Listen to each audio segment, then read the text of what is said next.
Chapter 13. On that day, Jesus left the house and was sitting by the sea. And such large crowds gathered to him that he went aboard a boat and sat down, and all the crowd was standing on the beach. Then he told them many things by illustrations, saying, "Look, a sower went out to sow. As he was sowing, some seeds fell alongside the road, and the birds came and ate them up. Others fell on rocky ground, where there was not much soil, and they immediately sprang up, because the soil was not deep. But when the sun rose, they were scorched, and they withered, because they had no root. Others fell among the thorns, and the thorns came up and choked them. Still others fell on the fine soil, and they began to yield fruit, this one 100 times more, that one 60, the other 30. Let the one who has ears listen." So the disciples came and said to him, "Why do you speak to them by the use of illustrations?" In reply, he said, "To you it is granted to understand the sacred secrets of the kingdom of the heavens, but to them it is not granted. For whoever has, more will be given him, and he will be made to abound. But whoever does not have, even what he has will be taken from him. That is why I speak to them by the use of illustrations.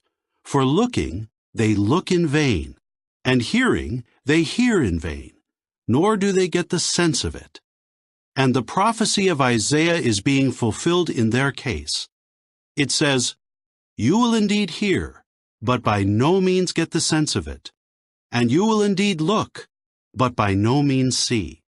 For the heart of this people has grown unreceptive, and with their ears they have heard without response, and they have shut their eyes, so that they might never see with their eyes, and hear with their ears, and get the sense of it with their hearts, and turn back, and I heal them.'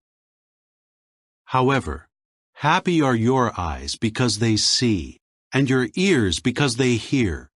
For truly I say to you, many prophets and righteous men desired to see the things you are observing, but did not see them, and to hear the things you are hearing, but did not hear them.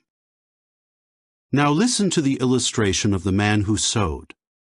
Where anyone hears the word of the kingdom, but does not get the sense of it, the wicked one comes and snatches away what has been sown in his heart. This is the one sown alongside the road. As for the one sown on rocky ground, this is the one hearing the word, and at once accepting it with joy.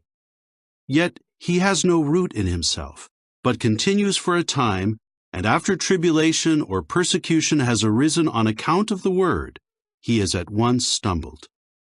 As for the one sown among the thorns, this is the one hearing the word, but the anxiety of this system of things and the deceptive power of riches choke the word, and it becomes unfruitful. As for the one sown upon the fine soil, this is the one hearing the word and getting the sense of it, who really does bear fruit and produces, this one 100 times more, that one 60, the other 30. He presented another illustration to them, saying, "The kingdom of the heavens may be likened to a man who sowed fine seed in his field. While men were sleeping, his enemy came and oversowed weeds in among the wheat and left. When the stalk sprouted and produced fruit, then the weeds also appeared. So the slaves of the master of the house came and said to him, 'Master, did you not sow fine seed in your field? How then does it have weeds?' He said to them, 'An enemy, a man, did this.' The slaves said to him, 'Do you want us then to go out and collect them?' He said, 'No, for fear that while collecting the weeds, you uproot the wheat with them. Let both grow together until the harvest, and in the harvest season I will tell the reapers, first collect the weeds and bind them in bundles to burn them up. Then gather the wheat into my storehouse.'" He presented another illustration to them, saying, "The kingdom of the heavens is like a mustard grain that a man took and planted in his field.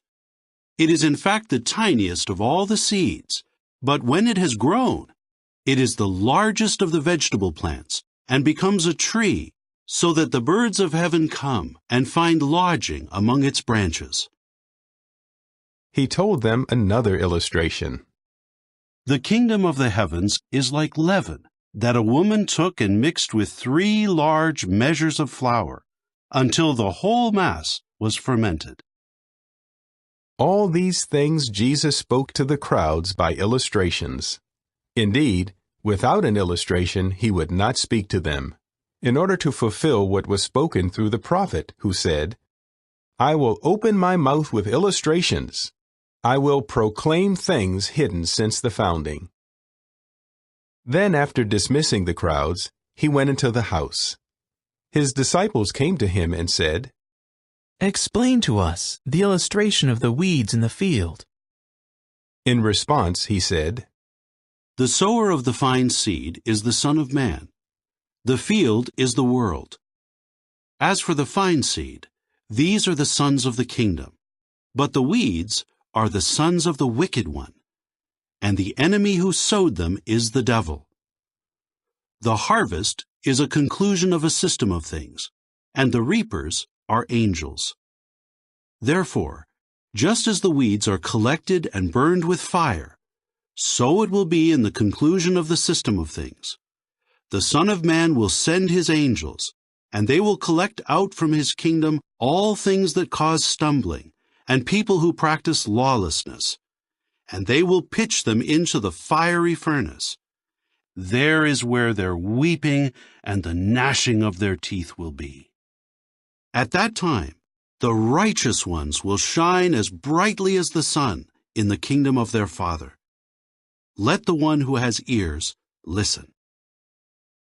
The kingdom of the heavens is like a treasure hidden in the field that a man found and hid. And because of his joy, he goes and sells everything he has and buys that field.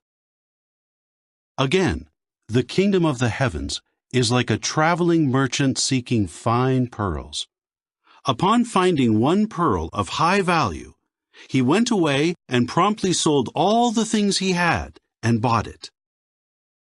Again, the kingdom of the heavens is like a dragnet let down into the sea and gathering fish of every kind. When it was full, they hauled it up onto the beach, and sitting down, they collected the fine ones into containers, but the unsuitable they threw away. That is how it will be in the conclusion of the system of things. The angels will go out and separate the wicked from among the righteous, and will cast them into the fiery furnace. There is where their weeping and the gnashing of their teeth will be. Did you get the sense of all these things? They said to him, "Yes."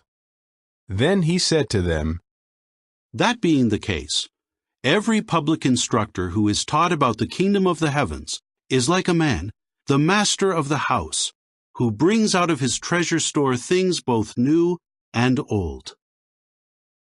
When Jesus had finished these illustrations, he departed from there.